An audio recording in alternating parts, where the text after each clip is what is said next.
일본의 후쿠시마 오염수 방류 준비가 이제는 정말 막바지에 들어간 모습입니다. 우리 정치권도 여론전에 더 박차를 가하고 있는데요. 오늘은 국민의힘 의원 모임 강연에서 오염수 방류 반대는 반일 감정을 부추기겠다는 명백한 의도에서 시작된 거라는 발언도 나왔습니다. 그런가 하면 어제 속보로 전해드렸죠. 박인환 경찰제도 발전위원장이 한 문 전 대통령은 간첩이라는 발언의 파장도 계속 커지고 있는데요. 관련 내용을 유한울 체커가 정리했습니다. 5시 하면 다정해 정혜원들의 뉴스큐레이터 울체커입니다. 수요일의 뉴스픽5 바로 들어갑니다. 오늘 준비한 소식은요. 반일 민족주의, 간첩 막말 논란, 보석 석방, 유령아동 막는다, 송하의 귀한으로 가져왔습니다. 매일 초읽기에 들어갔다고 전해드린 후쿠시마 오염수 방류, 이제는 정말 임박한 모양새입니다. 일본 원자력 규제위원회가 오늘부터 도쿄전력의 방류 설비에 대해 점검에 들어갔습니다. 사흘간의 검사에서 별다른 문제점이 나오지 않으면 검사 증서를 도쿄전력에 교부한다고 하는데요. 그러면 도쿄전력은 오염수를 방류할 수 있게 됩니다. 大量の海水で薄めた上で海底トンネルを通じて1キロ沖の海に流す計画です。今後東京電力は規制委員会による検査などを経てこの夏にも放出を始める方針ですが、風評被害を懸念し全漁連などは反対しています。 네, 물론 최종 방류 결정은 기시다 총리가 내립니다. 지금 이 언론 보도에서 들으신 것처럼 어민들의 반대가 변수가 되고 있지만요. 다음 달 4일 국제원자력기구의 최종 보고서가 나오면 기시다 총리도 곧바로 결정을 내릴 걸로 보입니다. 그렇다면 이제 일주일도 남지 않았는데요. 우리 정치권도 덩달아 바빠졌습니다. 저 울체커 매일 아침 여야 정치권 일정을 쭉 살펴보고는 하는데요. 오늘은 여야 모두 시간을 쪼개서 후쿠시마 오염수 방류 관련 일정을 따로 잡아뒀습니다. 먼저 국민의힘은 친윤 모임인 국민공감의 강연, 그리고 우리 바다 지키기 TF의 간담회를 준비했습니다. 특히 국민공감 강연에는 이 사람을 초청했습니다. 제가 이제 소득주도 성장에 대해서 그게 사기라고 한 이유는 실제로 열심히 일하려고 하는 사람, 뭐 사업을 한다든지 창의적인 기업을 하려고 하는 사람들을 북돋아 주기는커녕 그걸 뺏어서 나눠주면은 경제가 커지고 부강해진다. 이런 사고방식 자체가 현실에 맞지도 않고. 그러니까 저게 이제 실제로 자영업을 하시면서 피부로 느끼는 거고, 뭐 경제 이론으로 보더라도 성장이라는 것 자체가 소득이 증가하는 것을 성장이라고 하는데, 저런 엉터리 경제 이론을 국민의 생활에다가 적용을 해버리면 피해 입은 사람이 많이 나오는 거지. 네, 바로 함은경 국민동행 전북지부 대표입니다. 86 운동권 출신으로 50 시절 미국 문화원 점거 사건을 주도했는데요. 지금은 군산에서 횟집을 운영하는 사장님입니다. 하지만 문재인 정부에 지금 들으신 것처럼 쓴소리를 해서 대선 후보 시절 윤 대통령이 직접 군산까지 내려가서 만난 적도 있었는데요. 괴담과의 전쟁을 선포한 국민의힘 입장에선 최적의 강연자가 아니었나 싶습니다. 함 대표 역시 처음에는 이런 기대에 부응하듯 나름 과학적 근거를 들어 이야기를 이어갔습니다. 1g짜리 독을 여기에다가 이 1000cc짜리 큰 것이면 좋은데 1000cc짜리에다가 여기다 집어넣습니다. 다시 1000cc입니다. 여기다 집어넣습니다. 그리고 이걸 흔들어서 희석을 했습니다. 자, 얼마짜리가 됐을까요? 100만 분의 1짜리가 됐습니다. 먹으면 죽을까요? 안 죽습니다. 희석입니다. 네, 희석이 됐으니까 문제될 게 없다는 논리인데요. 그런데 여기서 끝이 아니었습니다. 갑자기 함 대표는 괴담과의 싸움, 과학과의 싸움만이 아니라면서 목소리를 높였습니다. 반일 민족주의와의 싸움이라고 했습니다. 이건 사실 반일 감정을 부추기겠다라고 하는 명백한 의도를 갖고 시작한 싸움입니다. 생각해보세요. 아무리 상식적으로 12년 전에도 아무 문제가 없었는데 지금 왜 이것이 문제가 됩니까? 국민들의 반일 감정을 이용하겠다고 하는 사람들이 있어서입니다. 네, 여기서 그치지 않고 자유를 위한 동맹을 지키기 위한 싸움이라고 생각한다. 이렇게까지 말을 했는데요. 이렇게 되면 더 이상 국민의힘이 강조해온 과학적인 접근, 이성적인 접근이 아닌 게 됩니다. 그리고 반일 감정으로 접근할 경우 국민 정서상 역풍을 맞을 가능성도 있죠. 그래서일까요? 지도부인 박대출 정책위의장 강연을 들은 직후 함 대표 발언에 대한 평가를 피했습니다.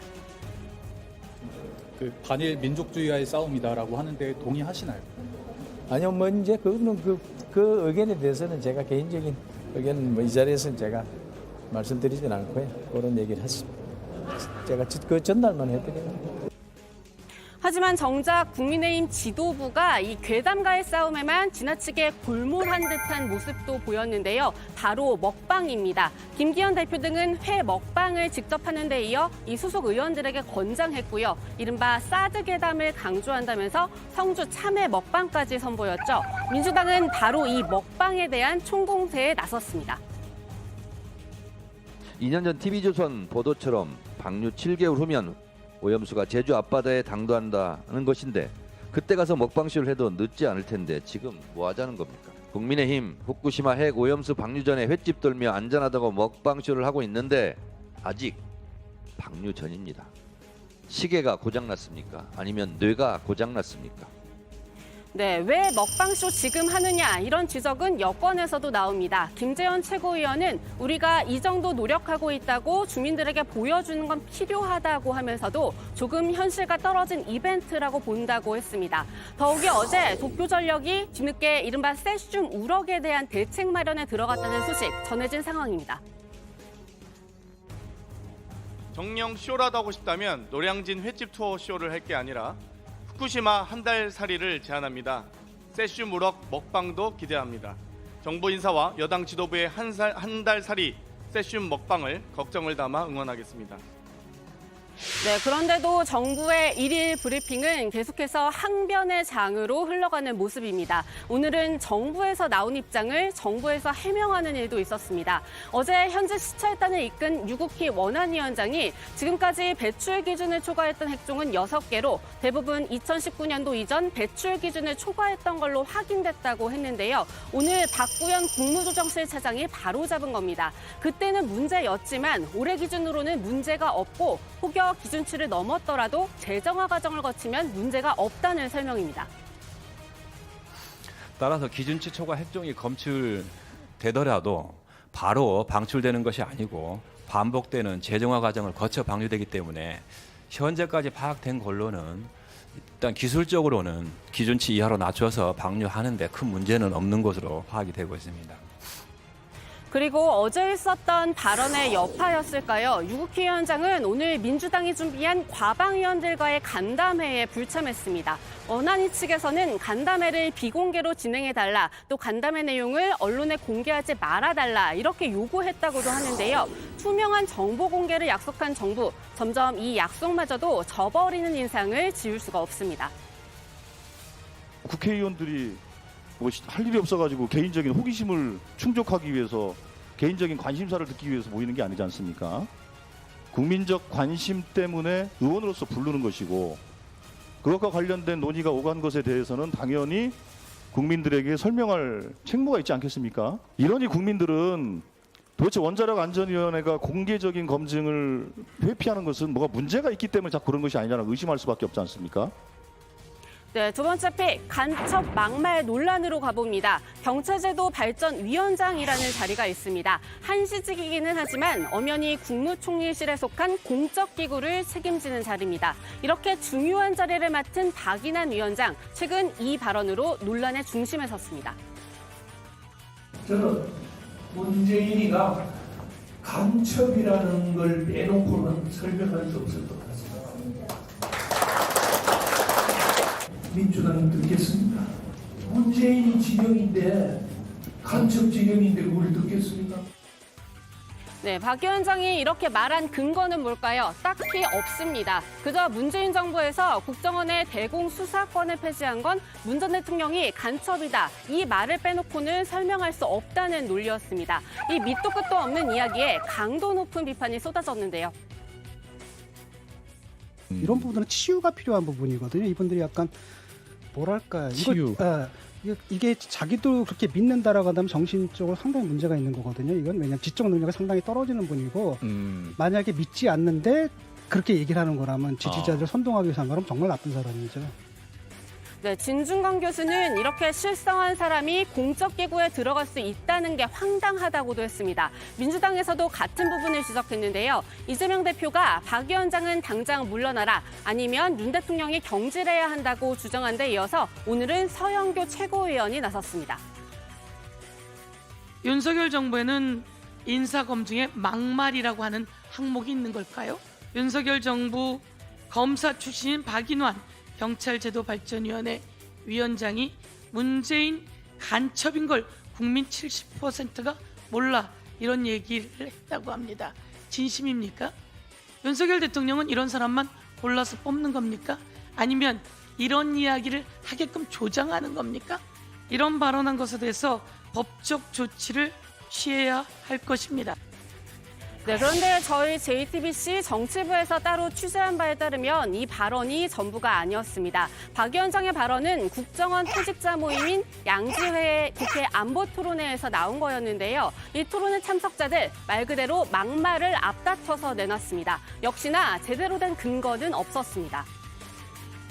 북한 공산 집단의 격파 전략에 맞장구 치면서 간첩들이 경량을 가리지 않고 발대친 세월이었습니다. 양산에 그리고 전라도 광주 중앙로에는 북조선 전라공학국이라 해가지고 인문기가 저렇게 나부끼고 있습니다.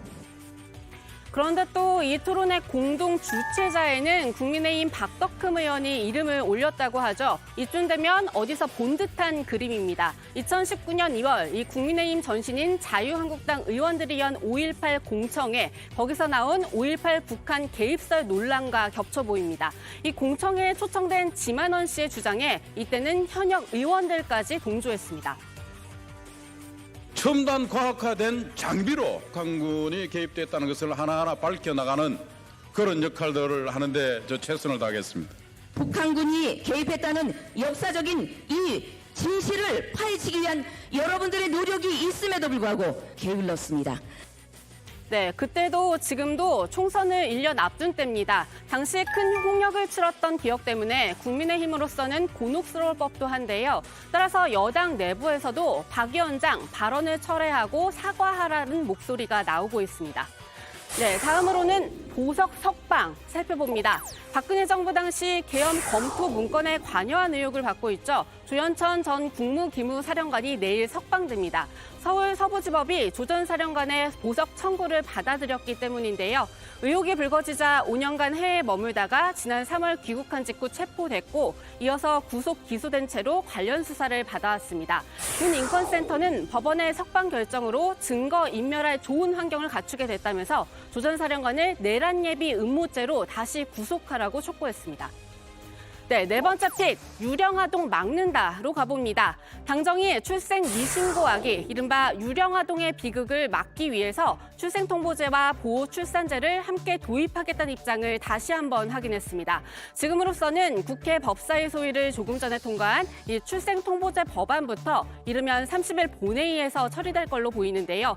국회 통과 즉시 관련 시스템을 구축한다는 방침입니다. 부모가 스스로 출생을 신고하기 전에 의료기관과 건강보험 심사평가원을 통해서 출생 사실을 통보받을 수 있는 장치를 마련하겠습니다. 현재 법사위에서 논의되고 있는데 통과 즉시 시행될 수 있도록 출생정보 전송 시스템을 구축하는 등 준위에 만전을 기하기로 했습니다. 네, 익명 출산을 보장하는 이 보호출산제 같은 경우에는 야당이 영아유기를 조장할 수 있다는 점을 우려해서 반대하고 있는데요. 이런 부작용도 감안해서 국회 복지위에서의 논의 상황 계속 지켜봐야 할 것 같습니다. 네, 마지막으로는 송하의 기한입니다. 뉴스픽에서 전해드린 적이 있었죠. 이 사라졌던 북한 유튜버 중 한 명인 송아가 돌아왔습니다. 이 기존 계정 주소에 영 하나만 추가한 새로운 계정이 생긴 사실이 뒤늦게 미국 RFA 보도를 통해 드러난 건데요. 이 삭제된 계정에 올라왔던 영상도 하나둘씩 다시 올라오고 있는 상황입니다. 앞서 원래 계정은 다른 북한 체제 선전용 채널들과 함께 국내에서 접속 차단 조치가 됐고 유튜브 측도 삭제한 바 있죠. 유튜브 측은 이 채널도 조사하겠다고 밝혔습니다. 네, 오늘 뉴스픽은 여기까지입니다. 들어가서 원픽 뽑겠습니다. 뉴스픽 5였습니다.